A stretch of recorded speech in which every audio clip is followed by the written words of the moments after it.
السلام علیکم۔ آج میں آپ لوگوں کے لیے لے کر آئی ہوں ناول بے مول محبت، جو کہ میں پارٹس میں آپ لوگوں کے ساتھ شیئر کروں گی۔ تو سٹارٹ کرتے ہیں۔ امرین یار، میں کیسے آؤں گی تمہاری شادی پر؟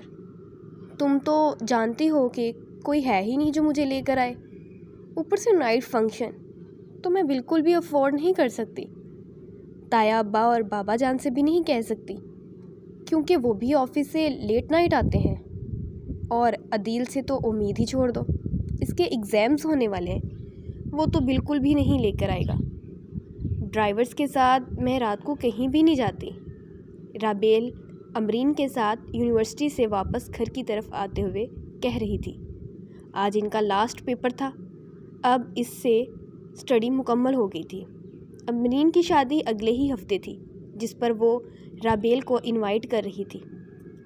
دوپہر کا ٹائم تھا، دھوپ زور پکڑے ہوئے تھی، دوپٹے سروں پر چادروں کی طرح اوڑھے ہوئے دونوں سڑک کے کنارے پر ہو کر چلتی ہوئی آ رہی تھی۔ یار، ایک تو میری رخصتی ہے اور میڈم نخرے کر رہی ہے، ایک میں ہی تو بیسٹ فرینڈ ہوں تمہاری، امرین کے ساتھ ساتھ چلتے ہوئے بول رہی تھی۔ اچھا نا، ٹرائی کروں گی، پکا یار، رابیل نے امرین کا ہاتھ پکڑ کر کہا۔ یار، تم اپنے اس کزن کے ساتھ آ جاؤ نا، تایا کے بیٹے کے ساتھ۔ امرین یاد آنے پر بولی، ہاں وہ سیدھے منہ بات کرنا پسند نہیں کرتے، تو میرا کوئی کام کیسے کریں گے؟ اس نے منہ بنایا۔ اچھا، میرا گھر آ گیا، کوشش کروں گی اب شادی پر ہی ملتے ہیں، رابیل نے امرین سے گلے ملتے ہوئے کہا۔ انشاءاللہ، امرین نے مسکرا کر جواب دیا۔ امرین کا گھر دور تھا، اس لیے اسے ابھی اور چلنا تھا۔ وائٹ کیپری کے اوپر ڈھیلا ڈھالا پنک کلر کا کرتا، بال فرنٹ چٹیا کر کے آگے کندھے پر ڈالی ہوئی، کلائی پر گولڈ بریسلیٹ جس کے سینٹر میں رابیل خان لکھا تھا، اور جو اس کی 18ویں سالگرہ پر اسے اپنی امی سے ملا تھا، اور وہ اسے ہمیشہ پہنے رکھتی تھی۔ کندھے پر بلیک، سر اور کندھوں پر پیلا دوپٹہ، وائنی اور موٹی موٹی آنکھیں، سفید رنگ، وہ بے حد خوبصورت تھی، لیکن اسے بیوٹی اور بیوٹیفل دکھنے میں انٹرسٹ نہیں تھا۔ پاؤں میں اسٹرپس والے وائٹ کلر کے سینڈل پہنے ہوئے وہ چلتی ہوئی گھر میں داخل ہوئی۔ جب رابیل کی نظر شہزیب پر پڑی، وہ تیزی سے گاڑی کی طرف جا رہا تھا، وہ یقیناً کہیں جانے لگا تھا۔ شہزیب، شہزیب، وہ دور سے آوازیں دیتی ہوئی تقریباً بھاگتی ہوئی شہزیب کی طرف آئی۔ وہ اس کے بڑے تایا کا بیٹا تھا۔ شہزیب کے اپنی گاڑی کی طرف بڑھتے قدم اس کی آواز پر رکے۔ وہ شہزیب کے پاس آ کر رکی۔ بولو، میں لیٹ ہو رہا ہوں، شہزیب نے گھڑی کی طرف دیکھتے ہوئے کہا۔ وہ بلو جینز وائٹ شرٹ میں ملبوس تھا۔ شرٹ کے فرنٹ کے 2 بٹن وہ ہمیشہ کھلے رکھتا تھا۔ شرٹ کے بازو کو کوہنیوں تک فولڈ کیے، بالوں کو جیل لگا کر ایک سائیڈ کی طرف سیٹ کیا تھا۔ ہمیشہ سے شہزیب کے بالوں کا یہی سٹائل رہا تھا۔ کلائی پر گھڑی، وہ خاصاً ڈیسنٹ تھا۔ ہلکی ہلکی داڑھی اور مونچھیں، جن کو وہ بڑی نیٹنیس سے سنوار کر رکھتا تھا۔ رابیل نے اس کو ایک نظر دیکھا۔ ہمیشہ کی طرح آج بھی اس کی نظر ایک پل کے لیے شہزیب پر ٹھہر سی گئی تھی، لیکن اگلے ہی پل وہ سر جھٹک کر دھیان ہٹا لیتی تھی۔ وہ آپ کہاں جا رہے ہیں؟ رابیل نے فوراً نظر جھکاتے ہوئے پوچھا۔ وہ دونوں اس وقت شہزیب کی کار کے پاس کھڑے تھے، کیونکہ وہ سورج کی طرف رخ کیے کھڑا تھا، اور رابیل کے سامنے سورج کی روشنی ڈائریکٹ پڑنے کی وجہ سے شہزیب کی آنکھیں تھوڑی کھل رہی تھیں، اور یہی چیز اسے آوازار بھی کر رہی تھی۔ شہزیب ہر وقت سنجیدہ رہنے والا لڑکا تھا۔ ایک گھر میں رہ کر بھی رابیل زیادہ اس سے بات نہیں کرتی تھی، یا یہ کہنا بہتر ہوگا کہ وہ دونوں بچپن سے بھی زیادہ گھلے ملے ہوئے نہیں تھے۔ شہزیب لگ تھگ رہنا پسند کرتا تھا، اور رابیل اسی وجہ سے شروع سے ہی اس سے جھجکتی تھی۔ کیوں؟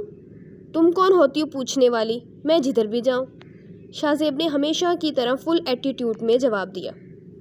اسے دیکھ کر صاف لگتا تھا کہ وہ کسی کو سر پر چڑھانا نہیں چاہتا تھا۔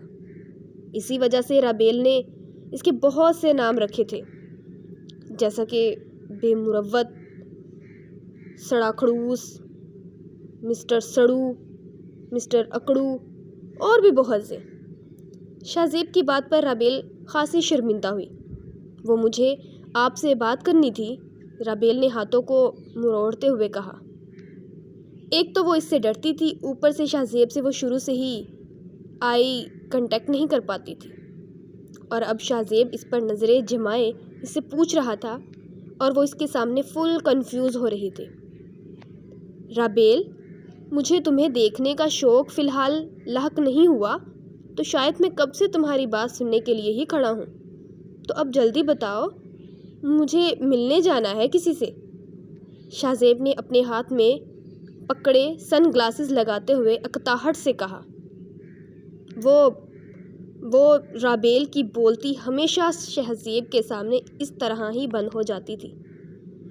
2 منٹ ہے تمہارے پاس، جلدی بتاؤ کیا بات ہے؟ شاہ زیب نے ہاتھ میں پکڑی چابی سے رابیل کو اشارہ کرتے ہوئے کہا۔ میری فرینڈ کی نیکسٹ ویک شادی ہے، نائٹ فنکشن ہے، کیا آپ مجھے لے جائیں گی؟ Please please please. اس نے آنکھیں بند کر کے ایک ہی سانس میں پوری بات بتا دی۔ اور تم جانتی ہو میرا جواب کیا ہوگا؟ شاہ زیب نے غور سے اسے دیکھتے ہوئے کہا، جو بیگ ایک کندھے پر ڈالے آنکھیں میچے شاہ زیب کے جواب کا انتظار کرتی ہوئی اس کے سامنے کھڑی تھی۔ رابیل نے ناں میں گردن ہلاتے ہوئے اپنی آنکھیں کھولتے ہوئے کہا، بالکل، بہت اچھا سمجھتی ہو تم مجھے۔ طنزی انداز میں وہ مسکراتے ہوئے مڑا۔ مجھے خوشی ہوگی، پلیز مان جائیں، رابیل نے کہا، جس پر وہ پھر رابیل کی طرف مڑا۔ تمہاری خوشی ہے اسی لیے نہیں ماننا چاہتا، شاہ زیب نے بغیر کسی لحاظ کے کہا۔ سمجھ نہیں آتی کہ وہ مذاق کرتا تھا یا سچ میں اس کی بے عزتی کر جاتا تھا۔ آپ کا احسان ہوگا مجھ پر، پلیز، اس نے پھر ایک بار آخری کوشش کی۔ پر میں تم پر کوئی احسان نہیں کرنا چاہتا، کہہ کر وہ چلا گیا۔ رابیل اسے جاتے دیکھتی رہی۔ رابیل کے چہرے پر فکر مندی تھی، جبکہ دوسری طرف شاہ زیب چہرے پر بشاشت لیے جا چکا تھا۔ کیا تھا اگر یہ میری بات مان جاتا؟ اگر امرین میری بیسٹ فرینڈ نہ ہوتی تو کبھی بھی ان کی منت نہ کرتی۔ ایک تو دوستوں کے لیے پتہ نہیں کیا کیا کرنا پڑتا ہے۔ خود کلامی کرنی ہوئی، تھکے تھکے قدم آگے بڑھاتی وہ ہال میں داخل ہوئی۔ میرا بچہ آ گیا ہے، صباحت بیگم، دادی جان نے رابیل کو آتے دیکھ کر کہا۔ جی دادی جان، وہ تھکے ہوئے انداز میں بولی اور ان کے پاس صوفے پر بیٹھ گئی۔ کیا ہوا بچے، پریشان لگ رہی ہو؟ دادی جان نے رابیل کو دیکھتے ہوئے پوچھا، کیونکہ وہ روزانہ دادی سے بہت فریش آتی تھی اور آ کر خوش اخلاقی سے ملتی تھی۔ دادی جان، امرین کی شادی ہے، نائٹ فنکشن ہے، میں کیسے جاؤں گی؟ رابیل اپنی سینڈل اتارتے ہوئے بولی۔ ساجدہ، ان کی والدہ، پانی لانا رابیل کے لیے، دادی جان نے ساجدہ کو آواز دیتے ہوئے کہا، اور پھر رابیل سے مخاطب ہوئی۔ میں شاہ زیب کو بول دوں گی بیٹا، وہ نہیں مانیں گے دادی جان، میں نے ابھی ان سے بات کی ہے۔ چٹیا کھولتے ہوئے وہ مایوسی سے بولے، تمہاری بات نہیں مانی لیکن مجھ سے انکار نہیں کرے گا، تم فکر نہیں کرو۔ اور ظرفشاں بھی ابھی کالج سے آئی ہے، تم دونوں کھانا کھا لو، تمہاری امی اور تائی امی چھوٹے چچا کے گھر گئی ہیں، جلدی آ جائیں گی، اور میں تھوڑی دیر سونے جا رہی ہوں۔ دادی جان نے کہہ کر اپنے کمرے کا رخ کیا۔ رابیل بھی اٹھ کھڑی ہوئی اور اپنے کمرے کی طرف فریش ہونے جانے لگی، جب اس کی نظر شاہ زیب کے کمرے کی طرف پڑی جس کا دروازہ کھلا تھا۔ سینٹر میں ہال تھا اور چاروں طرف کمرے۔ ہال میں داخل ہوتے ہی سامنے سیڑھیوں پر نظر پڑتی تھی جو اوپر کے فلور کی تھیں۔ وہ اس کے کمرے میں داخل ہوئی۔ شاہ زیب کے کمرے کا تھیم وائٹ تھا، ہر چیز وائٹ، اور وہ بہت صفائی پسند بھی تھا۔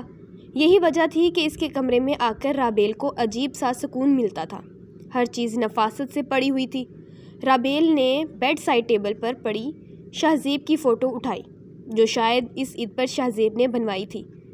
جس میں وہ بلیک شرٹ اور بلو جینز پہنے ہوئے تھا۔ واضح نین نقش، وہ کافی خوبصورت لگ رہا تھا۔ کبھی اس طرح میرے ہم سفر، سبھی چاہتے میرے نام کر، اگر ہو سکے تو کبھی کہیں میرے نام بھی کوئی شام کر۔ میرے دل کے سائے میں آ ذرا، میری دھڑکنوں میں قیام کر، یہ جو میرے لفظوں کے پھول ہیں، تیرے رستے کی یہ دھول ہیں، کبھی ان سے سن میری داستاں، کبھی ان کے ساتھ کلام کر۔ تصویر کو دیکھتے ہوئے وہ اپنے خیالوں میں کھوئی ہوئی تھی۔ جب اسے احساس ہوا کہ وہ شاہ زیب جیسے ہٹلر کے کمرے میں ہے، اور اگر وہ واپس آ گیا تو اس طرح سے اسے اپنے بیڈ پر بیٹھے دیکھ لیا تو وہ غصہ ہوگا۔ شاہ زیب کو کسی کا بھی اپنے کمرے میں آنا پسند نہیں تھا۔ کس چیز کا ایٹیٹیوڈ ہے آپ میں؟ ہاں؟ رابیل نے فوٹو سے سوال کیا۔ وہ جانتی تھی کہ یہ جواب نہیں دے گی، اور شاید اسی لیے ہی اس نے یہ سوال کیا تھا، اور نہ یہ سوال وہ شاہ زیب کے سامنے کرنے کی جرأت ہرگز نہیں رکھتی تھی۔ اس کی سوچ تھی کہ اگر وہ شاہ زیب سے کبھی ہنس کر بات کر لے گی تو وہ اس کا قتل ہی کر ڈالے گا۔ آپ بھی آ جائیں، کھانا کھا لیں۔ زرفشاں کی آواز اس کے کانوں میں گونجی۔ وہ فٹ سے فوٹو رکھ کر اٹھی۔ دروازے کے پاس رک کر اس نے پھر شاہ زیب کی فوٹو کو دیکھا۔ ویسے آپ ایٹیٹیوڈ میں رہ سکتے ہو کیونکہ آپ پر جچتا ہے، مسکرا کر کہتے ہوئے وہ تیزی سے باہر نکل گئی۔ اعظم صاحب اور صباحت بیگم کے 4 بچے تھے۔ جنید صاحب، عامر صاحب اور مرتضیٰ صاحب 3 بھائی تھے، اور الوینہ بیگم ان کی چھوٹی بہن تھی جو شادی کے بعد سے امریکہ میں رہتی تھی۔ جنید صاحب اور عامر صاحب ایک ہی گھر میں رہتے تھے، جبکہ مرتضیٰ یعنی چھوٹے بھائی ابھی اپنے نئے گھر میں شفٹ ہوئے تھے۔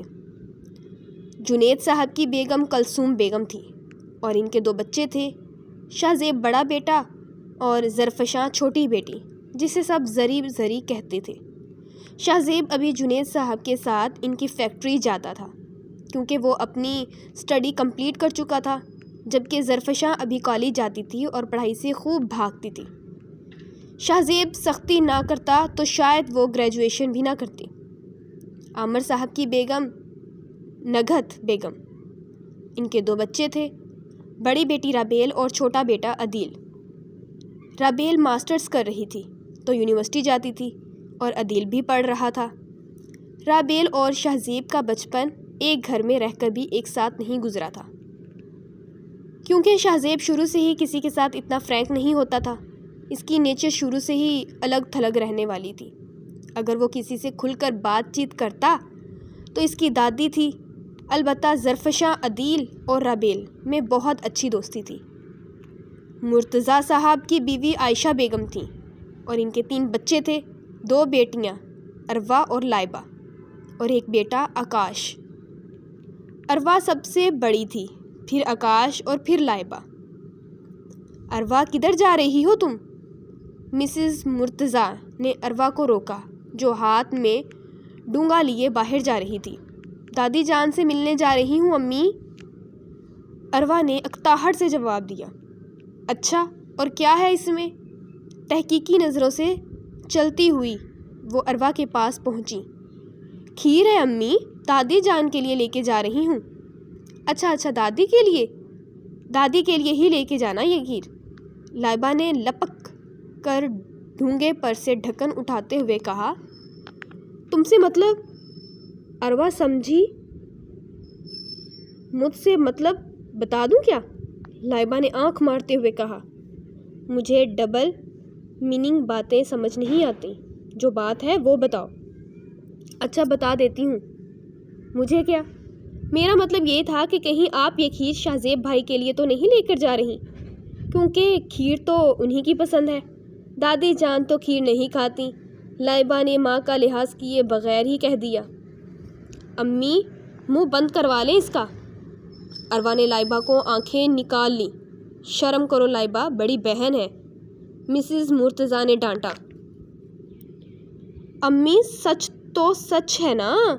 جب سے شاہ زیب بھائی نے مجھے بتایا ہے کہ انہیں کھیر پسند ہے، آپ بھی کچن میں ہر ٹائم یہی ٹرائی کرتی رہیں۔ اب فائنلی 2 ہفتے بعد ان کو کھیر بنانی آ ہی گئی، تو یہ ہمیں چیک کروانے کی بجائے ان کے گھر لے کے جا رہی ہیں۔ اور بہانہ یہ کہ دادی جان کو چیک کروانے جا رہی ہیں میڈم۔ لائبہ یا تو صاف صاف ہی بول دیتی تھی۔ اس کی بات سنتے سنتے اروا کیا مسز مرتضیٰ کی آنکھیں بھی کھلی کی کھلی رہ گئیں۔ یہ سچ ہے اروا، مسز مرتضیٰ نے جانچتی نظروں سے اسے دیکھا۔ امی میں بتا رہی ہوں اس نے ضائع ہو جانا ہے مجھ سے۔ ٹیبل پر غصے سے ڈونگا تقریباً پٹکتے ہوئے وہ بولی۔ یہ امی کی بات کا جواب تو نہیں تھا۔ اروا اندر تیزی سے جانے لگی تو لائبہ نے کہا بکواس بند کر لو اب تم۔ غصے سے اس نے اپنے کمرے کا دروازہ بند کر لیا، جس پر لائبہ اور مسز مرتضیٰ ہنس کر رہ گئیں۔ اروا تھوڑی نک چڑھی تھی، کئی بار تو بڑے چھوٹے کی بھی تمیز نہیں کرتی تھی۔ یہی وجہ تھی کہ کوئی خاص اس کو بلاتا نہیں تھا اور وہ اپنی پسند کے بندے سے ہی گفتگو کرنا پسند کرتی تھی۔ وہ اور بات ہے کہ اس کی پسند کے بندوں کی لسٹ بہت ہی شارٹ تھی۔